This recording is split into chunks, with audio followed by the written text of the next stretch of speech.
Hi, perhaps you recognize me. It's your favorite president. We will decide who comes to this country and the circumstances in which they come. Anybody in this country doesn't minimise their tax. They want their heads ring. Socialists don't like ordinary people choosing, or they might not choose socialism. The answer is might, because I want to do you slowly. I want to do you slowly. I was saved by God to make America great again. We shall fight in the fields and in the streets. We shall fight in the hills. We shall never surrender. Hi, g'day everyone. I'm at CPAC in Brisbane, and if you know from the Command of the Narrative feedback survey, we've asked which guests you would like to hear more from, and top of the list is you, Dr. Christopher Reynolds. So I suppose, backed by popular demand, here you are. Thank you very much. Love to be with you, Stephen. It's awesome. We've been spending a lot of time with this man and having a lot of laughs, but how are you finding CPAC, and do you have any thoughts of what you've witnessed here? Yes, the lineup of speakers is excellent. It's also good that they're not all raving on for an hour and you've got like 30 minutes, so that the content's tolerable. Yeah. You know, it would normally seem rather crowded with 3 speakers in an hour, you know. Yeah. But the quality is just excellent. There's a real desire among the speakers to try and unite politically. There's no doubt about it. And they all recognise some fundamental issues, and the word values continues to come up, which I'm glad to see. Yeah, okay. When you were working in America, did you attend any of these sorts of events? Like, were there conferences back in the day that you would go to? Well, yeah, but my position as senior professional staff for the Senate committee, I would often go to events representing the senator. So if the senator wasn't there, they would send Chris. Yeah. And it could be all sorts of events, you know, whether it was an opening of an art gallery, all the way to major sort of events in some of the most plush hotels in the world. You know, the carpet was this thick as you walked across them. Yeah. And again, they found it all very fascinating that here was an Australian representing the US Senate at some of these conferences. So it was sort of something that I was doing regularly with these sorts of events. And does this event compare in any way to what you saw in America? Yes, in terms of the size of it, and the organisation's also very good. Yeah. I couldn't fault the way it's moved ahead, the organisation. It's. I think what I think is missing is when I hear people talk, this is the problem, this is the problem. There's nevertheless, as much as the feeling is there, I don't pick up a real vision of where the country is going. I was talking to a fellow not so long ago, and he dropped this one line at me that has stuck with me. He said, "Do you know Queensland is bigger than Europe?" Yeah. We haven't even started to develop it yet. And I mean, that just is just paralysing. But why stops us? Oh, we've got to get water from here. You've got a problem, we'll solve it. Oh, we need gas, or we need this. Fix it. Yeah. But you're not anywhere near the philosophy of prosperity that Lachlan Macquarie gave to us in 1815. Yeah, you were telling me about this last night. Just expand on that, because he came. He wasn't the original governor, but he came in. Yeah. And it was a bit of a dire circumstance when he... Yeah, he was. The Marines, who had had nothing to do, and there wasn't any currency here, had turned to selling rum. But it was a racketeer. They were racketeers. The prices were high and all the rest of it. Well, this fellow, John MacArthur, who's known for his sheep, was the worst of them all. He was actually quite a narcissist. He was mad. Yeah. And he brought on a mutiny against the governor. So with Captain Bligh getting arrested and put into jail arrest, they sent in Lachlan Macquarie. Now, here is the funny thing about this. Lachlan Macquarie had spent 40 years as an army officer. Okay. And he was a colonel. They knew men, knew war, knew a bit about payment slips and all the rest of it. Yeah. So he's got this new gig, and he and his lovely young wife Elizabeth coming to Australia. But he doesn't know it's going to be a governor, you know. I'll tell the Marines over here what to do and I'll do that and we'll make sure everything's in order. Yeah. You know, Colonel, this is how we... But he stops in South Africa and he gets introduced to this guy by the name of David Campbell. Now, this is amazingly significant. Campbell is also Presbyterian, as is Lachlan, as is his wife, whose name is also Campbell. Yeah. But this guy was the head of banking for Ireland, one of the major Irish banks. Yeah. And he tells Lachlan about the number of people, 90% of them are convicts or ex-convicts. Your only hope for Australia is to use the expat, not the expats, the emancipists. That is the future of this country. You've got to see a way to let the people with talent make this country. What's an emancipist? That was a person who'd been set free from their penalty of being a convict. Yep. Right? Arthur Phillip had set free 85% of all of them. They were no longer convicts within 2 years. Yep. So when you think it's a convict settlement, it was wrong. Yep. So what Campbell does, and a few other fellas that are making a lot of money out of trade, they have a dinner. And I got into the dinner, I got into who was there, and I got into the conversation. Yeah. And at this dinner, they tell Lachlan that there's this new guy in the block who's also a Scot who's got a book called The Wealth of Nations. And this fellow is Adam Smith, and he's come up with this whole new idea about the economy and supply and demand. And they say to him, simple example, if a fella has a 100-pound bale of wool, but the time it's worth £100, he gets his 100. But it gets on a ship, it gets men on the ship, it gets off the ship, it gets stored. By the time it goes to auction, it's £400. Yep. Where was the money? Not in the wool, but in the trade. So forget about just growing something. You have to develop prosperity. And that hits the whole Presbyterian idea, theology of prosperity. And it was that Lachlan embraced. And he allowed the businessmen to develop trades, built the ports, got into whaling, leather goods, all sorts of things. The sheepers, all right, you got all the sheep, you got all the free land, but it's that prosperity that's actually in our national anthem. If you look for it, it's the wealth that will make us prosperous. Yeah. And we've lost it. Our trade is overseas, our manufacturing's overseas. You can't move in this country without the taxes. So many thousands of small businesses are going under. Yeah. The mines, even BHP is leaving the country. Yeah. We have gone mad with bureaucracy and the benevolence. It's great to care for people, but we are now past being sensible in our benevolence. So not only just CPAC we've been to, we went to an event last night, and I went to a housing summit during the day as well. The event last night, they played the original anthem, which I didn't even know existed, and I didn't even know the words to. Can you tell us a little bit about that and the messaging? You kind of just touched on it there, the messaging behind... Yeah, it's actually 12 verses and it's worth reading the whole lot. Yeah. It's written, I think, by a woman on her way back to England. She fully understood that Australia was British. Yeah. It was the British in the archipelago. Yeah. Is that right? Yeah. And here they were. So I'd still get that one again. Oh, you come from the archipelago, you know, sort of thing. It's one of us in a different part of the world. Yeah, right. So, but she appreciated this phenomenal country and we've sounded girth with sea. You know, there's a toil and wealth for toil. Yeah. You know, and all of these things. But that word prosperity is in there. When you come down the 12 verses, it finishes with this incredible statement of our loyalty to Britain, because that's what we were, was British, and we've lost that whole sense of our history.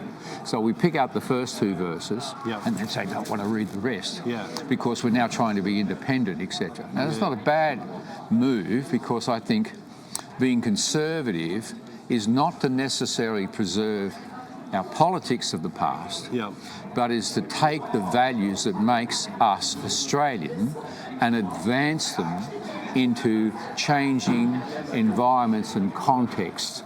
So we move with an understanding of our past and into the future to be a prosperous country. And that's what Macquarie was trying to do. He did. and the numbers and the growth of the wealth. And there was a conversation where the fellow by the name of Bathurst was he was the new Secretary of State for Colonies in the War, hated Macquarie, and he couldn't believe the spending and how he had this whole passionate idea of setting the convicts free and the emancipates. He was a real class society of a man. Yeah. So he wanted to get rid of him. But he has a conversation with the Prime Minister, and he says to him, do you know this man has charged us something like 300,000? You mean the British Prime Minister? Yeah. He's spending all this money. And the Prime Minister says, yeah, but he's brought back 260,000 this last year, let alone for the next 10. Yeah. So the money he's using, Dilbrain, to build it is going to return us tenfold. So it's okay to spend money provided that you're building infrastructure. Yeah. Our governments have to stop so much. 1/3 of the country's on welfare. How can you run a country when we're dependent on what we're selling, the dirt, to run welfare because we now have no industry? Just imagine if you took all that money they're putting into welfare, took it and you put it into infrastructure, and then you employed those people to work in those. Yeah. And to stop all the incredible heavy-duty bureaucracy that says safety this, safety that, fill in a form.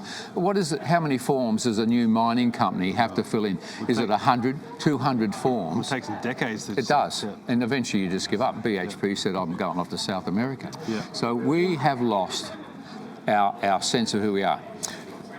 I think it's a bit like, excuse me, but it's a simple analogy. We're sort of like a tree.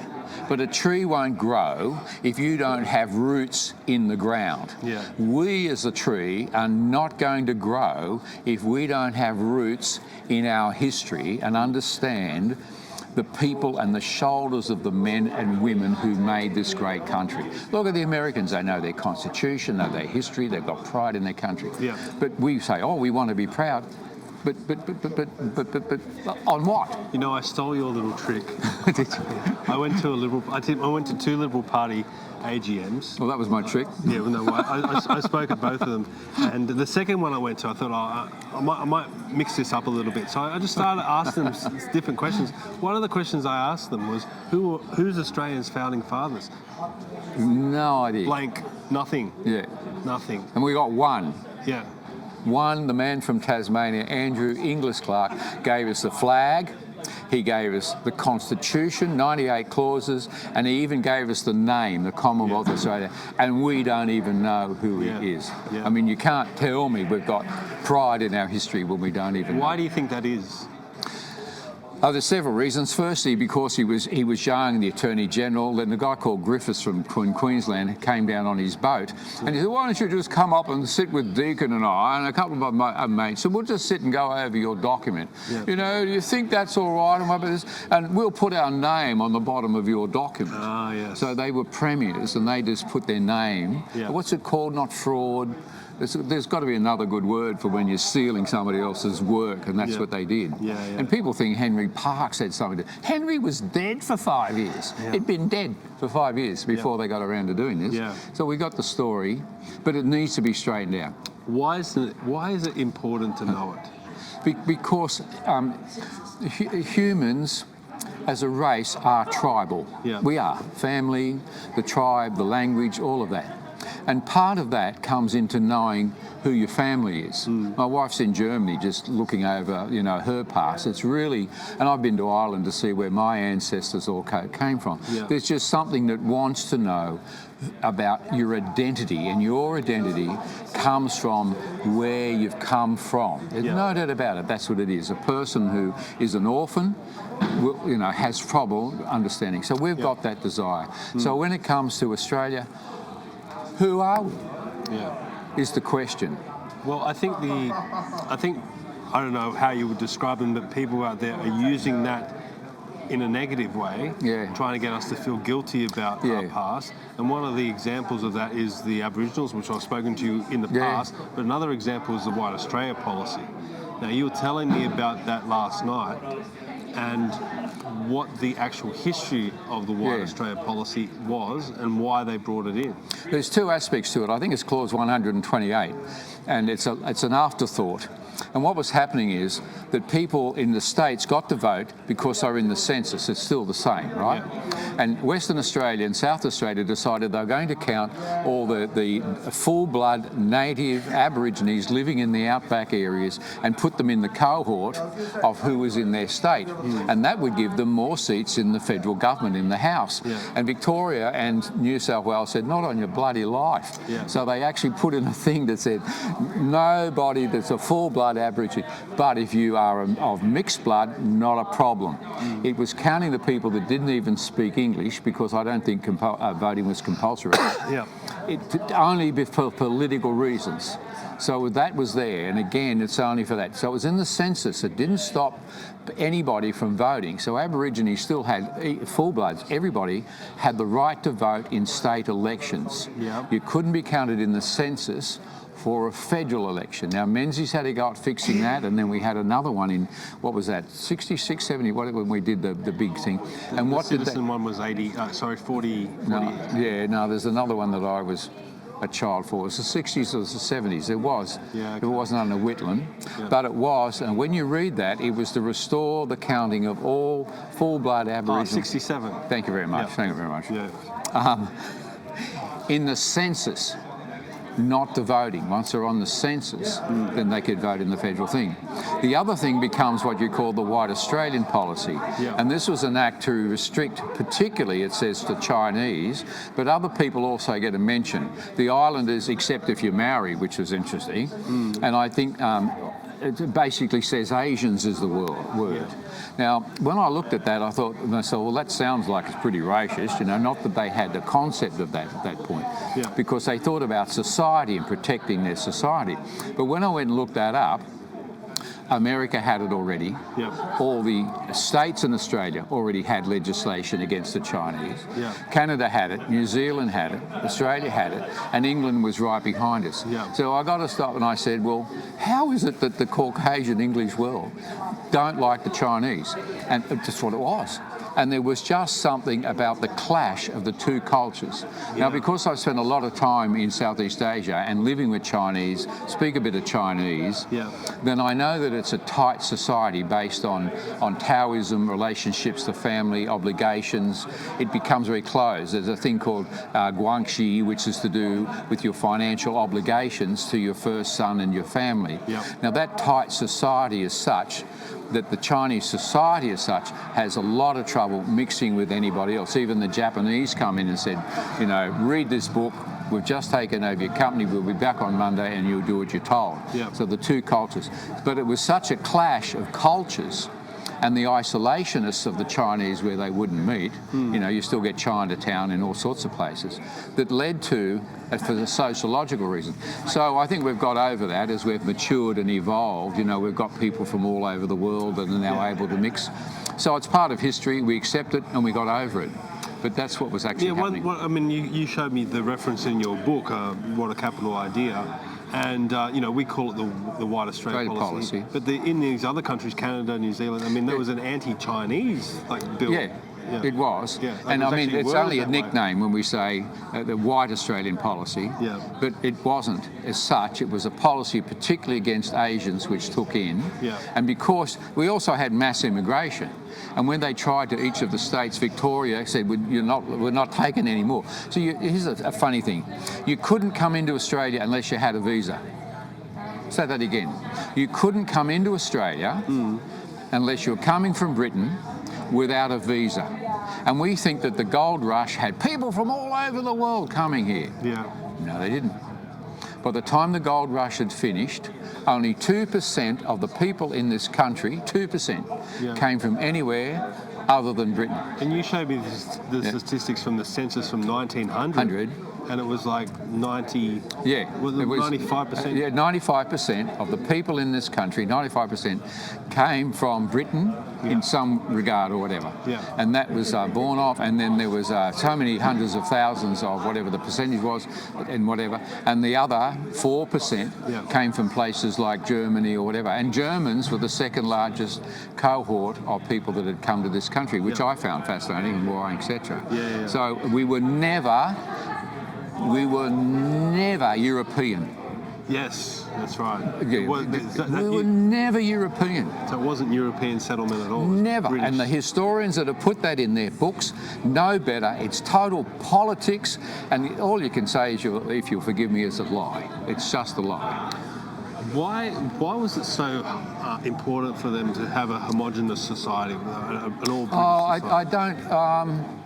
It's a good question. It was there. Yeah. I remember reading about MacArthur, and it wasn't John. It was his son, Edward, who was a major, who wanted to bring in Germans to grow grapes and make wine. Okay. And it took him forever to convince Lord Glenelg, where you get Glenelg in Adelaide from, to let him have some Germans. And I got hold of his letter, and he's virtually swearing, if you think I'm going to let any of these foreigners, he calls the Germans, into Australia, you're wrong. Yeah. This is not a universal declaration that you can have foreigners, and he almost calls them bloody foreigners, if I recall it. Yeah. And he gives them 5-year visas. And I thought that's fascinating, that the Germans were only allowed in for 5 years to grow grapes, and then they got to leave.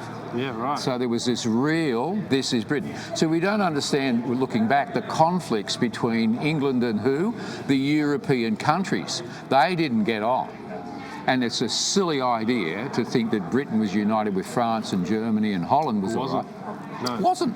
Yeah. Do you think it's, like, when you look back through history, obviously those first steps of mass immigration from the other parts of the world started after World War II? Started after this big European conflict? Yeah.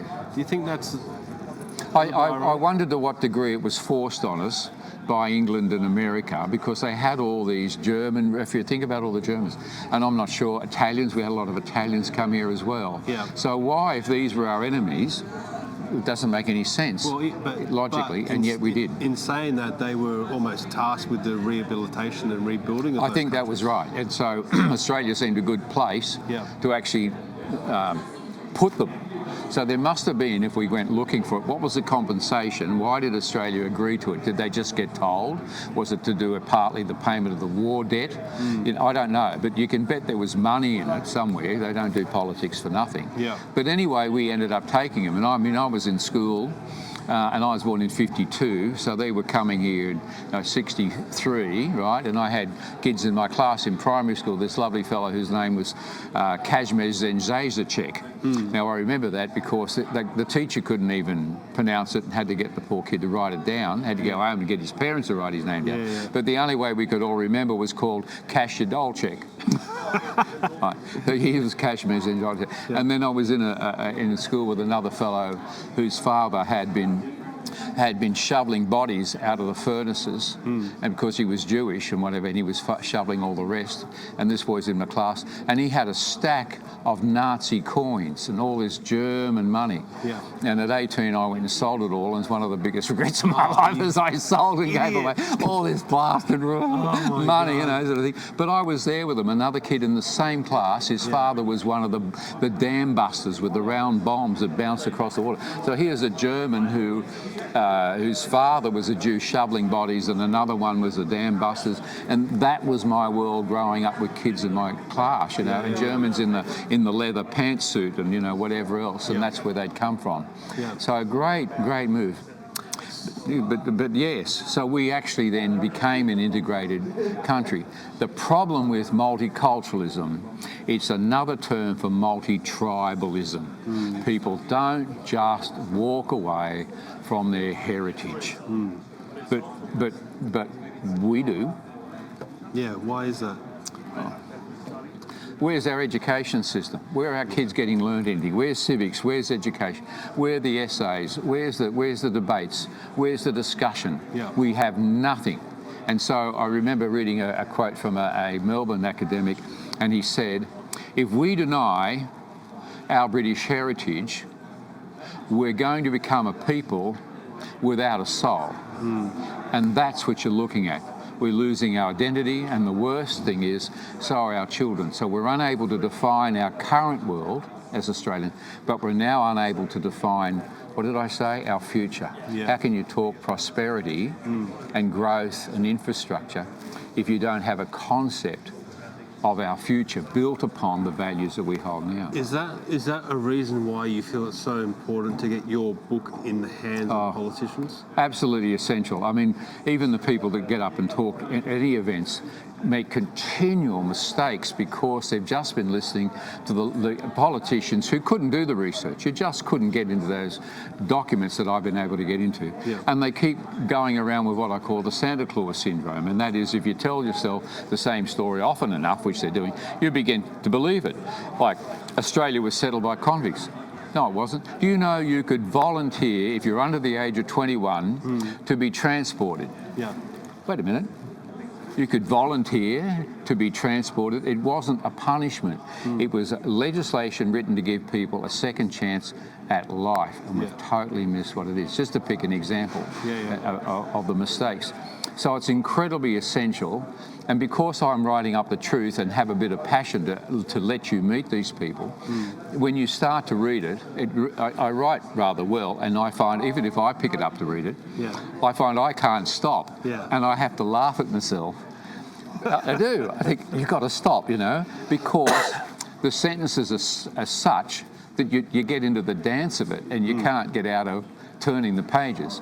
So this is the thing, the pictures are there, it's easy to read, and it's essential for people to actually fall in love with their country. Leading into your next book that you're writing now. You want to tell us about that one? Yeah, I've taken the interesting characters out of the main book, and I'm going to call it Leaders and Larrikins, Great Australian Stories.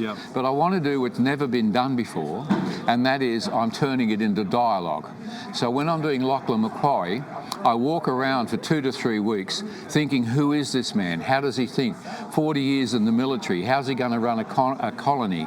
How does he react to his new wife? What's he doing with the... I've got to understand him. He's a Presbyterian. He comes from here, poor man. So now I become Lachlan Macquarie.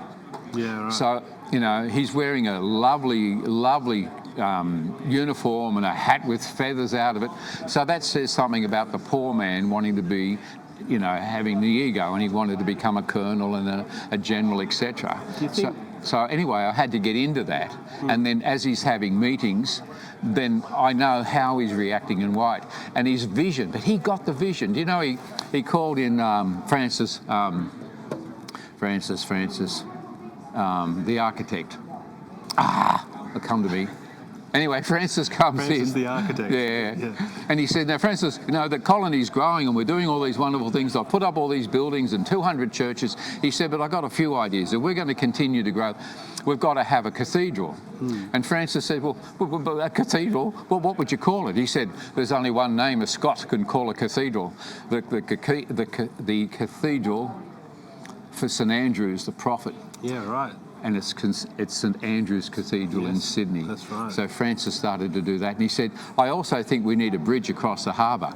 What were you going to call that? Oh, I don't know. How about the Sydney Harbour Bridge? And the vision that he had for putting in infrastructure to build this country. Why aren't we doing... We've got so much water in this country. Hydroelectric. We've got so much sun, and we've got all of this. Why aren't we doing this thing? All the water. We've got so much natural gas, and we've got oil. But we also need manufacturing, and we need to be an economy in our own right. When you title your book Leaders and Larrikins, do you think we are lacking that at the moment? We need more leaders and more larrikins? Here's a good story. There was an Australian cricket team was on its way to England, right? Yeah. And when they arrived, I think it was the big fellow with the big moustache, Boom. Yeah, was it? Yeah. Anyway, he was in trouble. Or Murph Hughes? It might have been Hughes. Yeah. And anyway, he was in trouble because he'd drunk at least a slab of beer on the way. David Byrne, Yeah, right. Yeah. And when he got off, you know, bloody alcoholic. Anyway, they got the two brothers that were in cricket for a long time. Chappells. Anyway, what do I think you were? Maybe. They said to Chappell, who I'd met once, and they said to him, what do you think about Boom drinking all this beer? And he said, bloody pussy. He said, in my day, we would have drunk twice that much. And when Shane Warne was in trouble and they called him a larrikin, he said, well, that's what we need, isn't it? More larrikins. You see, but you can see that sort of behaviour in a world back wasn't rubbing your fingers at them. It was who we were. Now we're all walking on eggshells. Yeah. afraid of our past. And But, you know, I walk out of here because it's lunchtime. I walk down to the first corner and here's a fellow in a lovely suit. He looks at me and mine and he wants to start a conversation. Well, as we talk for the next half hour, it turns out he's the head of CPAC for America, you know, and he wants my book. Yes. So then I get back on the road and I'm going down to the Irish pub. Well, I'm in the Irish pub 5 minutes. And there's this group of guys all come in and they got Guinness harps on their shirt. Yeah. And I say, oh, you know, who are you or whatever. It takes me another 5 minutes, tell them a joke. And they're all mates and they're inviting me, go back to CPAC, mate. Come and think with us all afternoon. We're doing a pub crawl for 14 hotels and you're walking. Oh, mate, I'd love to join you. But it would have only taken 15 minutes and I said, I'm thinking I'm going to run for Prime Minister. And the whole lot of them, without a doubt, would have all wanted to vote for me. Yeah. So it's that Australian in me. yeah. That I'm just there, you know, I can talk to them, you know, they don't know I've got 5 degrees and 2 PhDs or whatever. Yeah. Or the other fellow that's talking to me, he's talking about American politics on quite a different level. Yeah. But if I'd actually said to him, I'm thinking I ought to run for Prime Minister, I think this country really needs some good leadership and we need to become a republic, Yeah. he would have said, well, how much do you want? Right? Yeah. No doubt.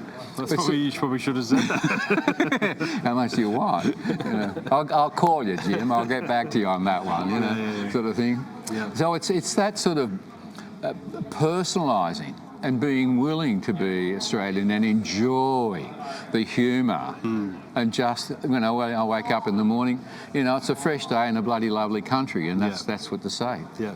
All right, so how can people buy your book? You can buy the book. What a capital idea. You just have to look that phrase up or look up my name and you'll find it's all over the internet. You get online and you should be able to buy it at a discount price at the moment with at least 25% off for just $80. It's probably a $250 book, but you won't regret it. I mean, the pictures, the story, people come up to me all the time and are just absolutely loving. What's it called? What a Capital Idea. Australia 1770 to 1901. Get the book and fall in love with the country. All right, mate. Thank you. Good to see you again.